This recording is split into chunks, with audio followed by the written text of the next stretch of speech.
Thank you, Richard. First of all, I would like to must say I'm very honored to be here today, and I express my gratitude to Reggie Kumar and the organizer for inviting me. And prior to PGM, I was with Alstom, CEO of Alstom SK in Seattle. Also, I was with ABB, so I've been a little bit all over the places.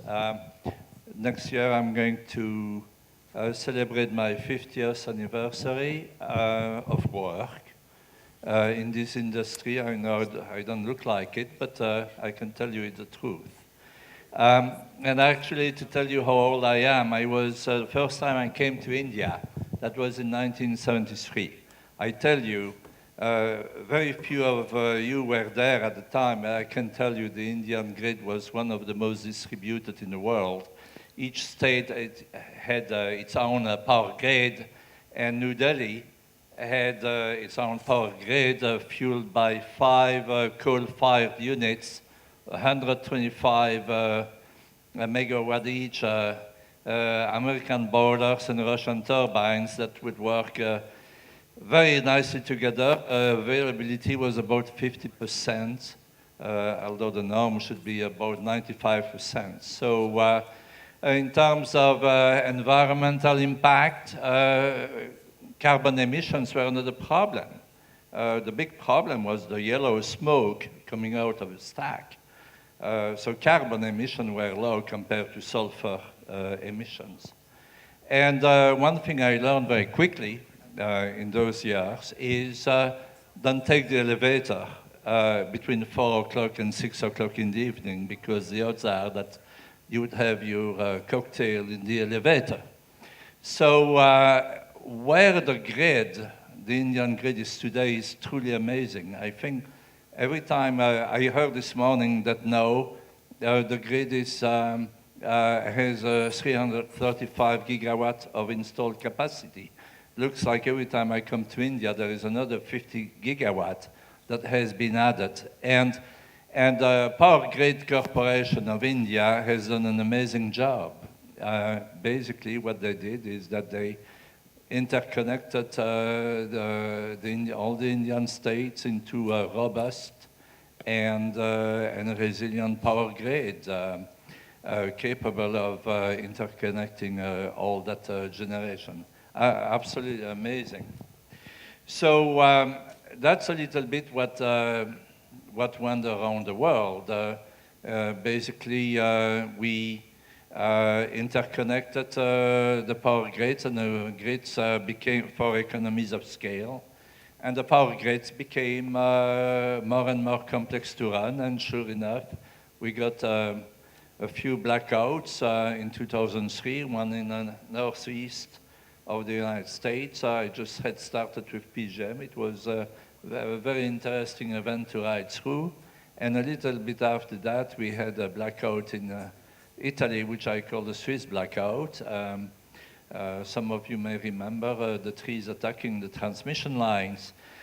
So being at PGM at the time, we thought about it, and we said, well, we have to form a club, basically, of the largest grid operators who have to get together at the top executive level and exchange ideas, best practices, information, how to detect early potential cascading events, how to mitigate the consequence, and so forth.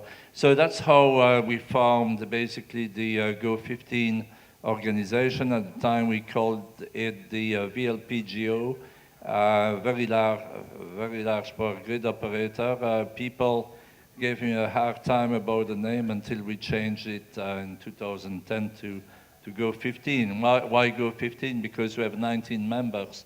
Makes a lot of sense. But we've been growing.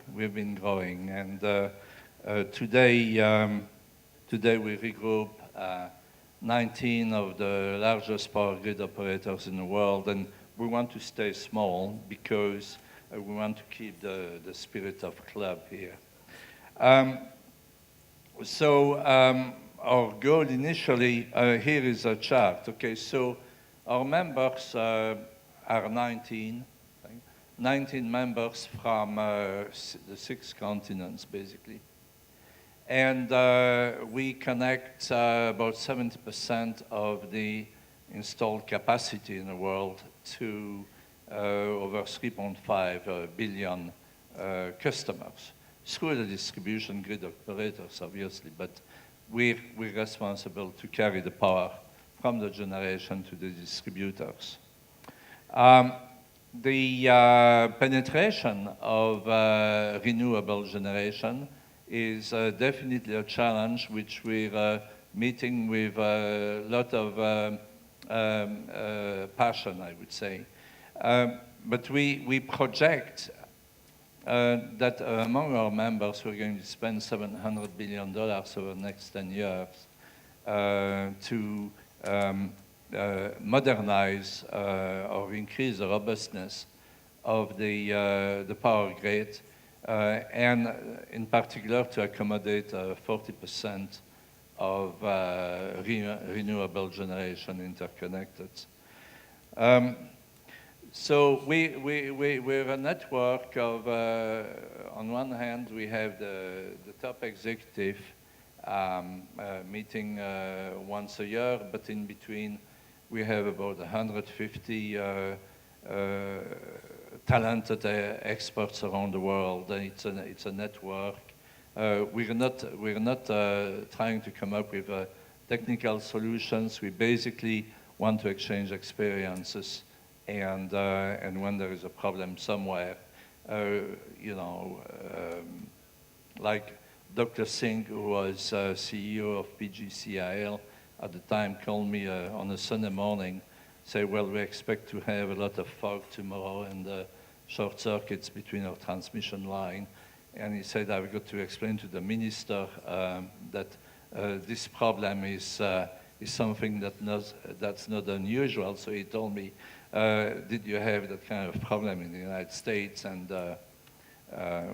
but anyway, that's the kind of thing that our members are looking for. They're looking for the experience of the other members. So here it is, you see on the map, we've got pretty good coverage, and that includes India. India Power Grid, the PGCIL was one of our early members. Basically, missing from that chart is Mexico. Mexico just joined us last year. So we have a common set of objectives, which is reliability, resiliency, security of supply, affordability, and so far. And that objective doesn't change. Nobody sees us unless there is a blackout. And we prefer to stay invisible in this respect. So yesterday I said it was about detecting and mitigating the cascading events, but you're adding to that today the impact of the integration of DERs. And that created a whole set of new problems, which we're addressing between ourselves and also in cooperation with regulators, with policymakers, with research institutions, with suppliers, and so forth. So the impact of the DERs is basically you're moving generation in the distribution system. And a lot of it is behind the meter. So one of the big problems is that we're losing visibility in the generation. DSOs, distribution utilities, are not equipped or are not used, if you wish, to manage generation, especially the one they don't see behind the meter. So it's creating a whole new set of problems, including the fact that the TSO and the DSOs have to change the way they do business. From a TSO or an ISO perspective, I need to see what's going on in terms of generation all the way at the edge of the grid, but we have no interfaces with the DSO. The interfaces between TSO and DSOs themselves are not good enough. The other problem is TSO financial viability or sustainability. You know, as less power is coming through the transmission line, that means loss of revenues. But at the same time, we have to invest more in new transmission, in interconnections, in order to accommodate the new mix of generation. And because, well, renewable energy is not necessarily next to the load centers. As a matter of fact, you don't want to see a windmill in your garden. So we have to transport renewable energy to the load center. Like in Germany, one of our members has to bring the wind energy from the north all the way to the load centers in the south. So the problem is that permitting, it takes 7 to 10 years to build a new transmission line, but it takes 3 years to build a new farm, a PV farm. So there are, you have heard that this morning, changing consumer patterns.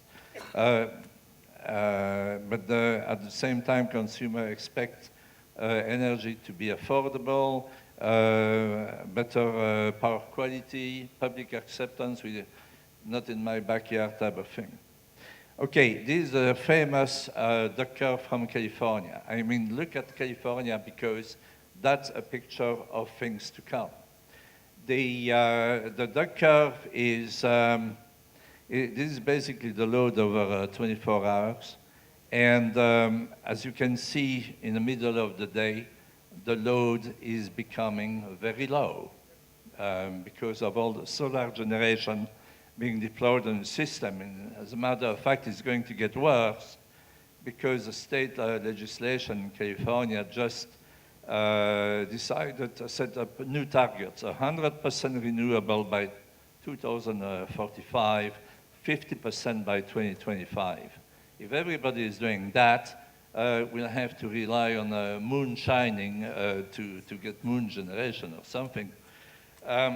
So you can see at the end of the day, the sun is setting up and the load is increasing. So our conventional units have to ramp up very quickly, and that creates a lot of challenges. So California is experiencing a dual problem, one which is oversupply and the other one which is stagnation, load stagnation because of efficiency. It has been mentioned by Dr. Steven earlier, loss of system inertia. You're replacing electromechanical rotating machines with a solar generation, which has little inertia. That means that potential instability on the system. So we need solutions at the grid operator level. We need to revise interfaces. We need better forecast algorithm. We need advanced distributed solutions. We're going to talk about that tomorrow at the panel, the US-India panel. We need to leverage the digital transformation. Third-party solution, you're talking about aggregators, you're talking about virtual generators and the like. But most importantly, as Dr. Bose said, we need a regulatory reform. We need rules that encourage the investment in those new solutions. I'm going to skip that because it's self-explanatory. And I would like to leave you with a couple of business cases of which I was part of. The first case is installing a battery in Philadelphia at a substation feeding the commuter trains in Philadelphia. So what we're doing there is that the battery is recovering the braking energy of the trains, regenerative braking energy. So if you don't do anything, you just recover that in a battery, and we calculated that a 1 megawatt battery would save about $90,000 a year to the utility. since the battery was $1.5 million, well, I'm not there anymore. Thank you.